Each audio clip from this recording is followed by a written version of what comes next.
Well,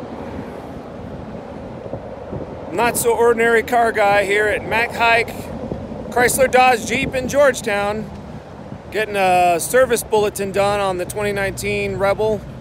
It has to do with the rear backup camera.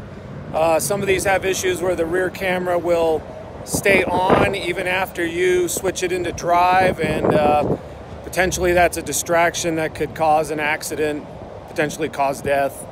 So there's a service bulletin out for that. I figured I'd come in.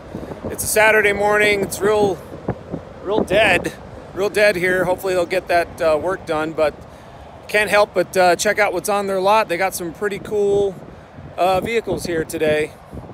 One of my all-time favorite trucks is the Ram Power Wagon, Ram 2500. I believe this is a 2020. I have owned before, I think I've mentioned this, 2014 Power Wagon. It was actually a 2500 Tradesman with the Power Wagon package. That was a really cool truck. It's a lot of truck. Little overkill for just a short daily commuter.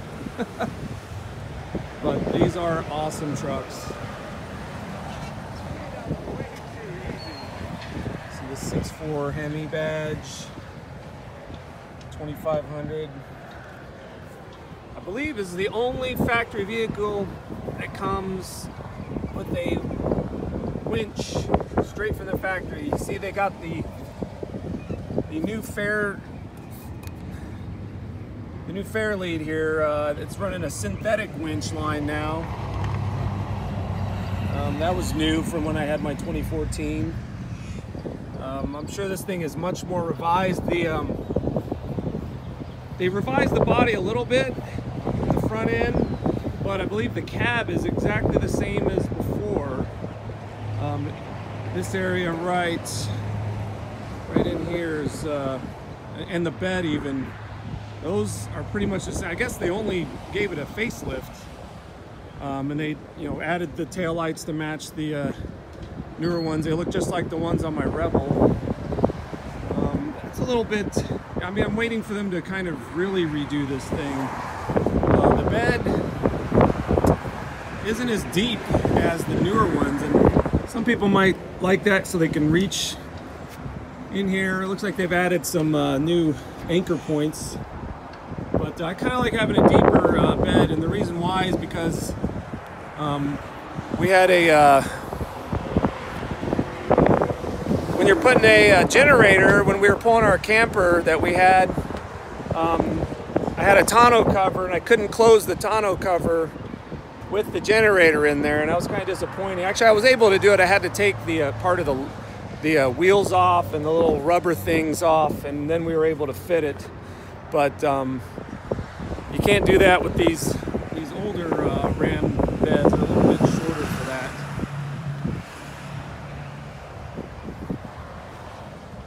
Beautiful, beautiful truck. Kind of love the blue. I like how they parked it up here on a curb.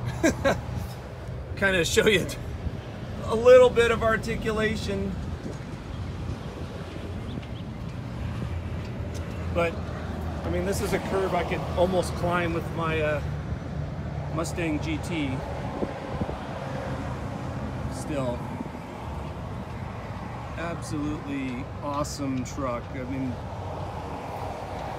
The tires are kind of small for it, which is why when I had my 2014, I upgraded them. I didn't go too big because I wanted them to fit in the spare tire area. I upgraded to 305 17s, I believe. They come with 285 70s, so it was pretty much going from 33s to 34s. And they were Goodyear MTRs that I upgraded to. It gave it a much more aggressive look. Not only that, but they performed better off-road. I took the thing rock crawling a few times, if you can call it that, because it's just such a huge beast.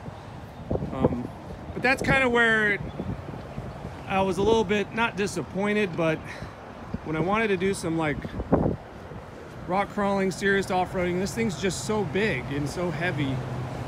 There's an old video I posted back in 2015 that's actually, it's my #1 viewed video of all time of my Power Wagon making a hill climb at Hidden Falls Adventure Park near Marble Falls, Texas.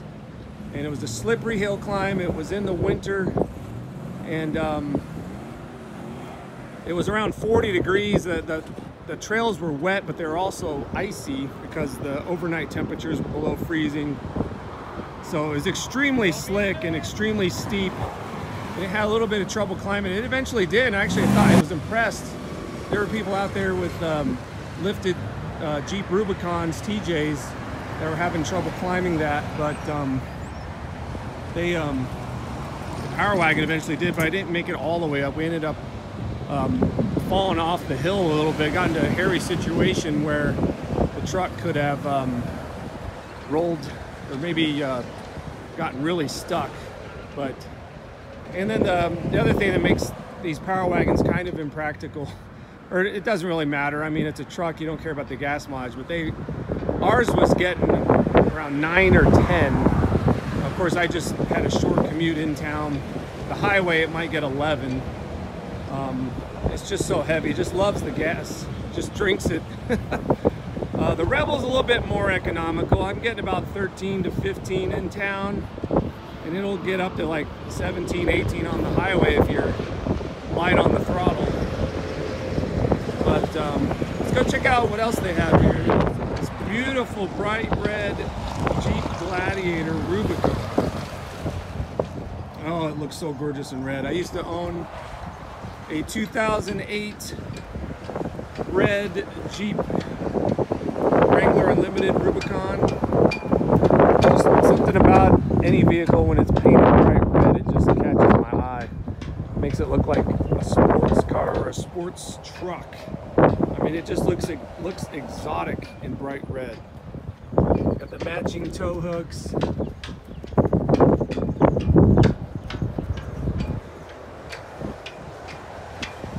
I do like the Jeep Gladiators. I know they look a little awkward right here with this design. I really wish they would have made this more of a square, because when you're getting in and out, it kind of gets in your way a little bit. Not that big a deal to me, but to some people it really is.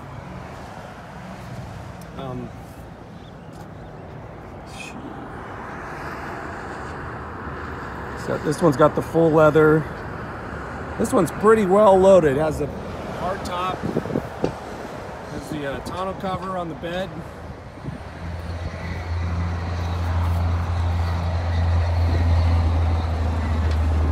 Just gorgeous in red, in my opinion.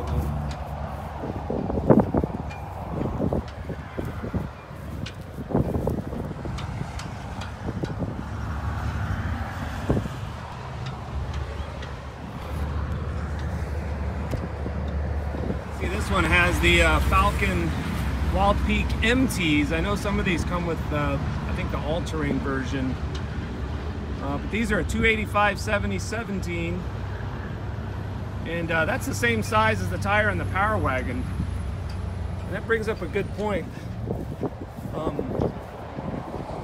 I still think the sticker on these are kind of high. I mean, $59,105. I'm sure you might be able to get a little bit off of that maybe right now.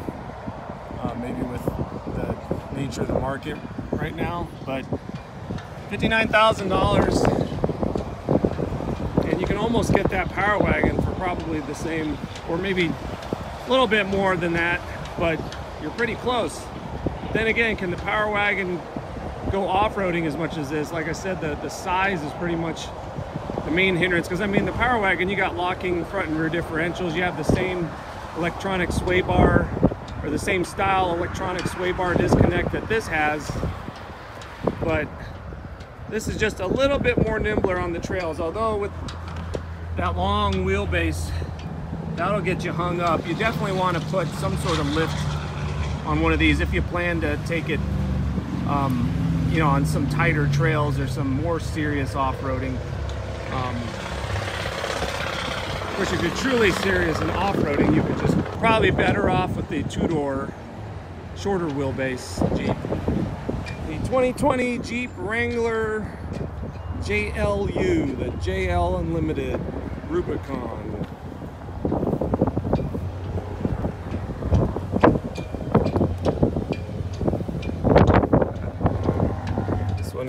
be unlocked. Nice, I like these tan or light brown leather seats. I never had leather in any of the Jeeps that I've owned, but I think it would have been nice. Some people think leather's kind of not the way to go with an off-road vehicle, but I mean, you can just wipe mud right off. They're not perforated. Let's see, what's the sticker on this thing? Oh my goodness. 55,000. You're only 4,000 away from that Jeep Gladiator right there. That sucker's only $5 grand more than this.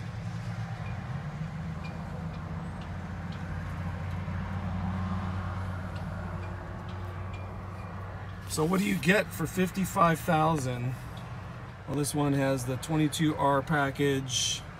So it's got heated steering wheel, heated seats, remote start. Not available with manual transmission. Well, this one's got the automatic, so we're good there.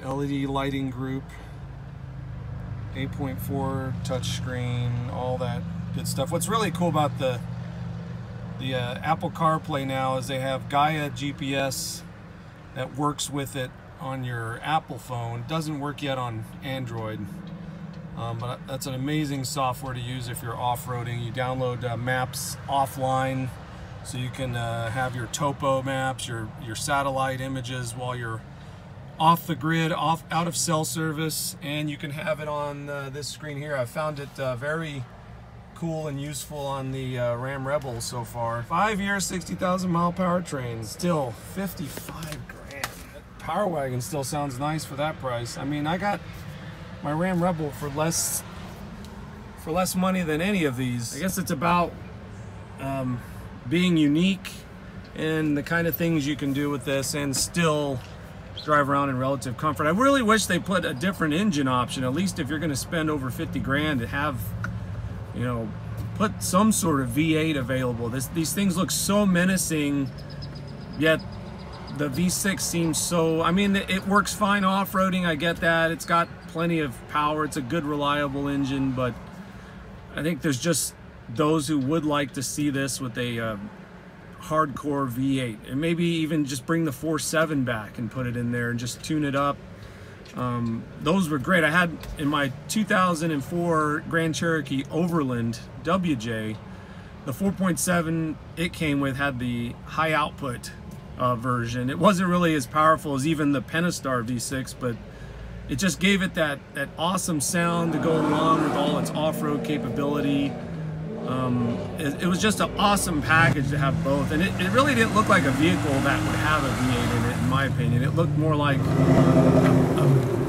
some people say it looked like a minivan, like a minivan. It's kind of an eggshell shaped vehicle, and then you'd hear that V8 fire up. It's like, wow, there's a V8 in that thing. At least that was how I reacted to them. The Grand Cherokees in general, when they had the V8s in them, it just seemed like an odd combo to me. Like it was kind of a smaller SUV back then. The SUVs, the crossovers, or if you can't even call it that really, or maybe you can, but the beginnings of what became the crossover SUV.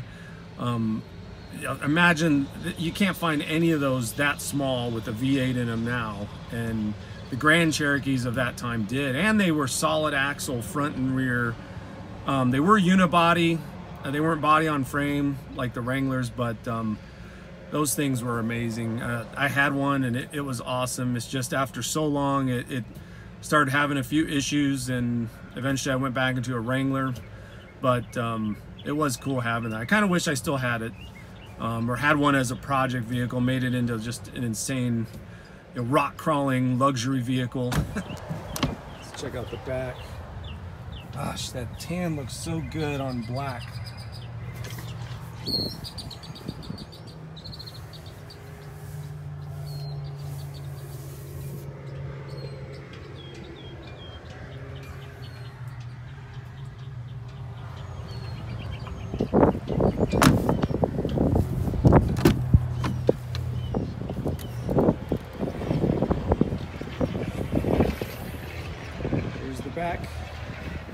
can see this cup holder. You know, who would put their cups in like that in the back? No, this actually is supposed to pop forward. It's kind of stuck in there. Supposed to grab at it this way. There's your rear center cup holder. Always thought this was pretty cool.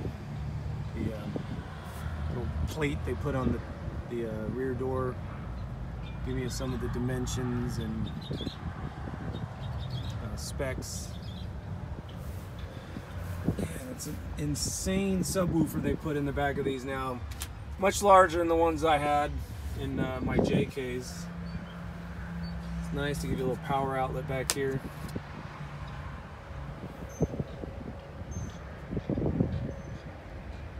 Hasn't changed a whole lot from the way the JKUs were. I noticed on these they don't put any foam padding on these roll bars anymore, and they color match. Well, it probably was color matched before, but this is meant to be seen now.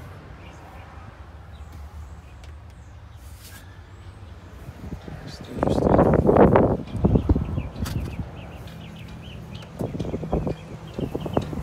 Well, this is the scene here at Mag Hike Chrysler Dodge Jeep in Georgetown. You can see it's not very busy. Looking for a vehicle now might be a good time to buy one. Get the cavalry. Salesmen are all out now. Reminds me of like a herd of cattle that just came out. Here she is. There's my 2019 Ram Robot. I guess they're done. So here we're updating the software. They use a USB.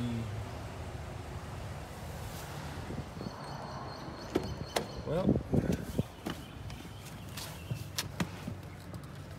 she is said to be done.